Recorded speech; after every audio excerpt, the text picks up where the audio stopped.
Zeeland wil geen mak schaap zijn als er nieuwe kerncentrales hier komen, dan wel op onze voorwaarden. We hebben hele duidelijke voorwaarden gesteld, hele duidelijke no-go's vandaag. Hou je daaraan, dan werken we mee. Zo niet, dan zul je het zonder ons moeten doen. En verder in deze Zeeland nu. Eindelijk herstel van uitgebrand bedrijf. En ook in Zierikzee is het feest.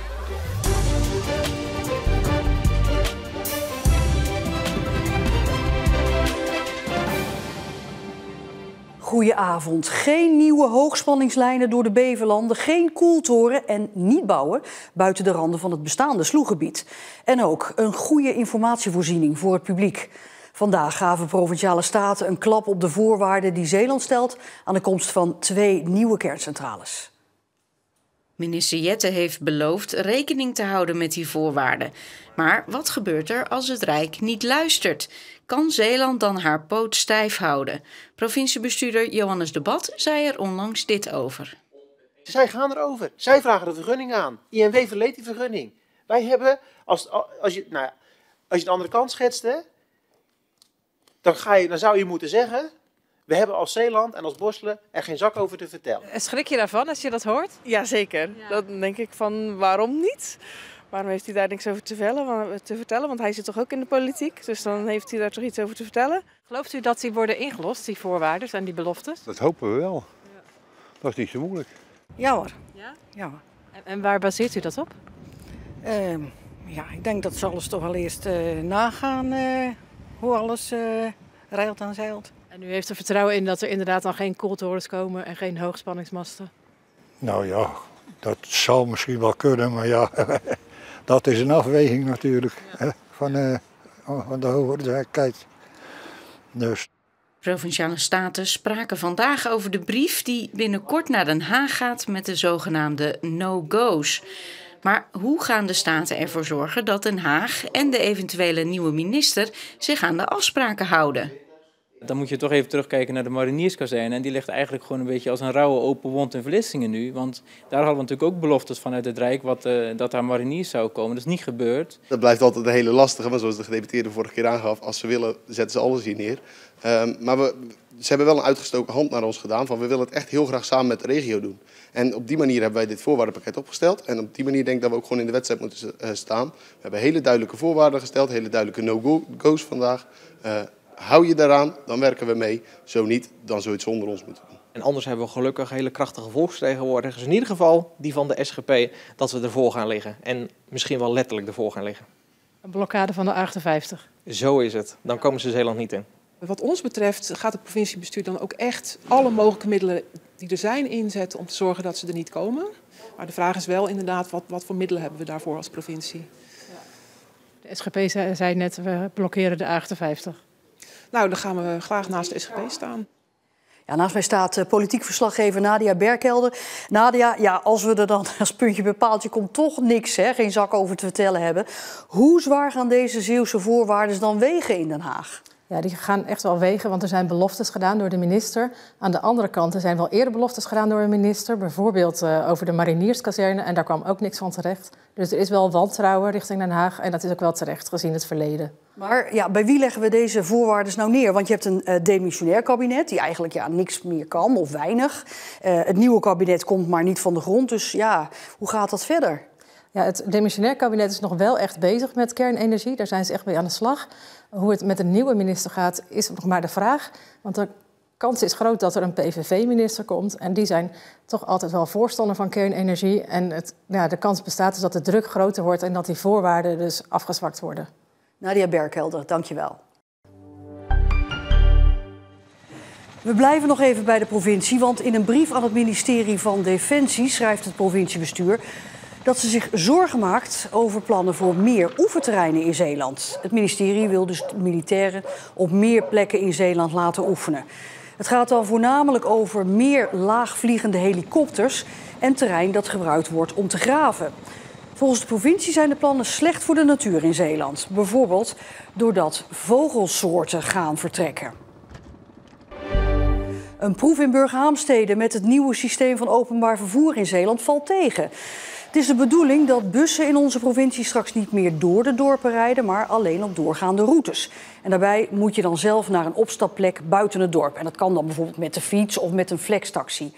Maar bij de proef in Burghaamstede blijkt het aantal mensen dat daar nu nog met de bus gaat gehalveerd. Een van de pijnpunten blijkt toch wel dat vervoer van en naar de opstapplek buiten het dorp. En voor de organisatie van Wijtje Rock in IJsendijken gaat een lang gekoesterde wens in vervulling. Want ze heeft na jaren proberen eindelijk de Belgische rock- en indieband Deus kunnen vastleggen voor het festival dit jaar.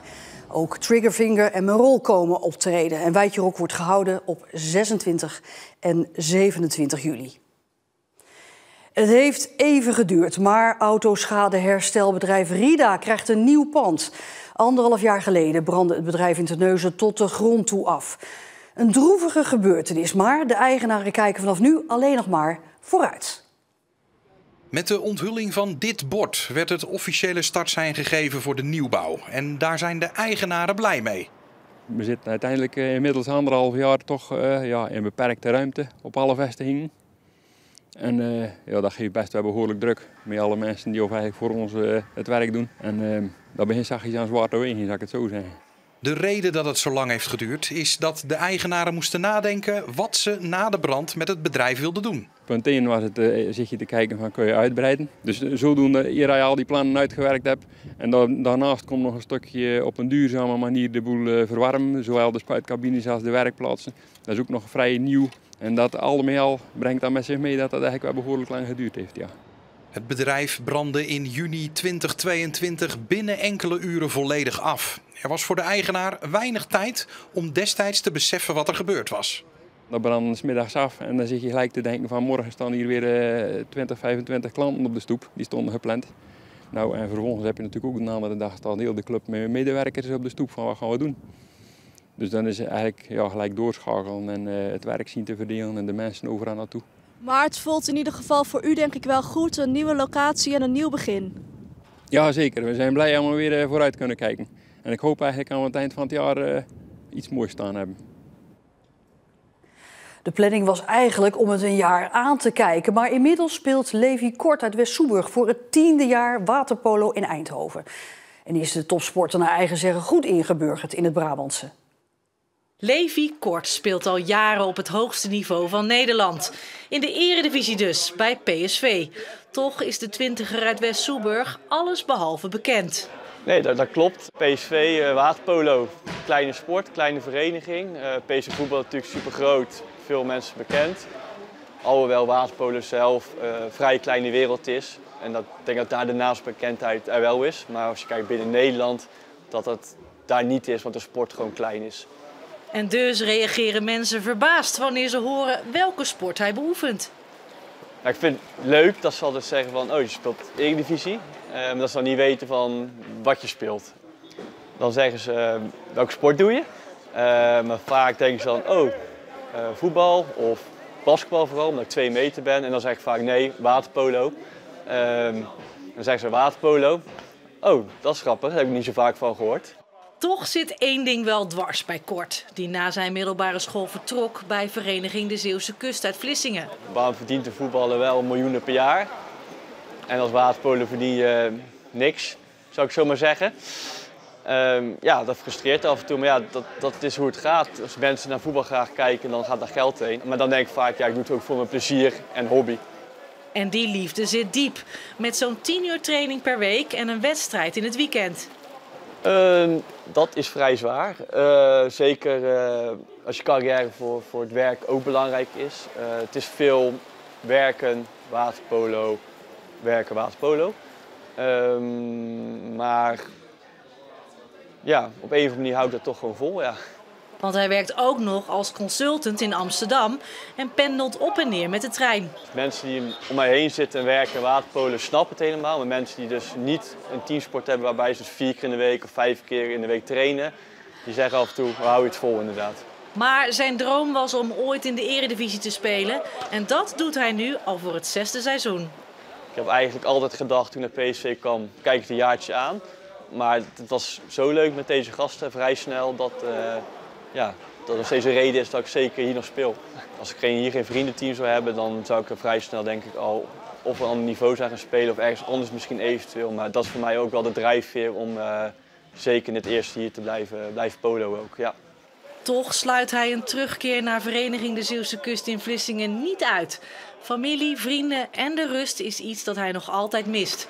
Maar of dat valt te combineren met zijn leven in Eindhoven en baan in de Randstad, is de vraag.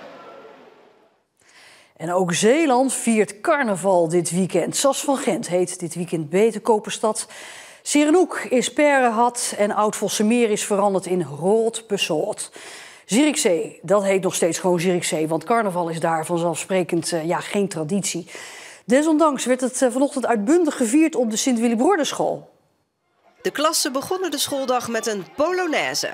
Daarna geen rekenen, geschiedenis of taal, maar nog meer tijd voor plezier. Nou, ik heb gesjoeld en nog bingo gedaan net. Dus dat was heel gezellig.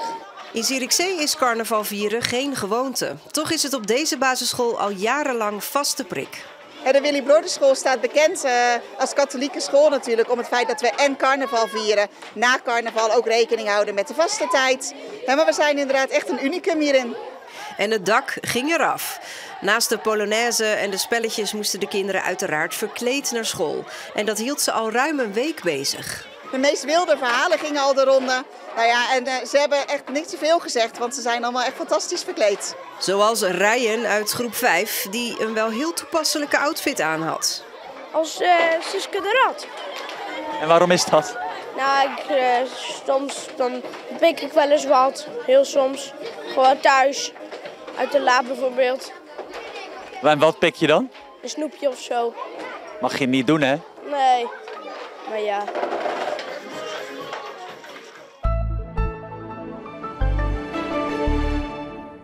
En dan eens kijken wat het weer doet in dit carnavalsweekend. Vandaag begon goed met een temperatuur die op sommige plekken in Zeeland zelfs de 13 graden bereikte.